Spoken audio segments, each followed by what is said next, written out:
ekosistem laut bersama guna mengatasi dampak perubahan iklim dan lingkungannya.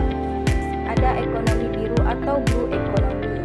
Dia ada 3 macam, seperti yang pertama pemanfaatan sumber daya kelautan, kedua peningkatan kesejahteraan masyarakat pesisir, dan ketiga inovasi teknologi kelautan. Ada kesejahteraan masyarakat pesisir, pertama peningkatan pendapatan ekonomi, membangun potensi ekonomi lokal melalui sektor perikanan berkelanjutan dan pariwisata bahari bagi setempat. Kedua ada aksesibilitas layanan dasar, yang ketiga ada pemberdayaan kapasitas lokal. Masuk ke strategi pengelolaan keanekaragaman hayati laut. Ada konservasi spesies terancam punah, yang pertama perlindungan biota, kedua penegakan hukum, ketiga ada mitigasi konflik.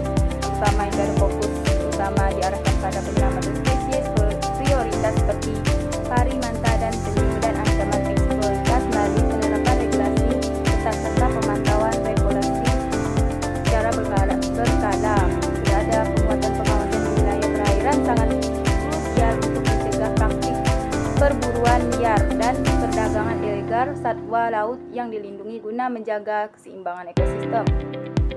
Ada pemulihan ekosistem pesisir, yang pertama ada rehabilitas mangrove, kedua ada restorasi terumbu karang, ketiga ada pemulihan padang lamun.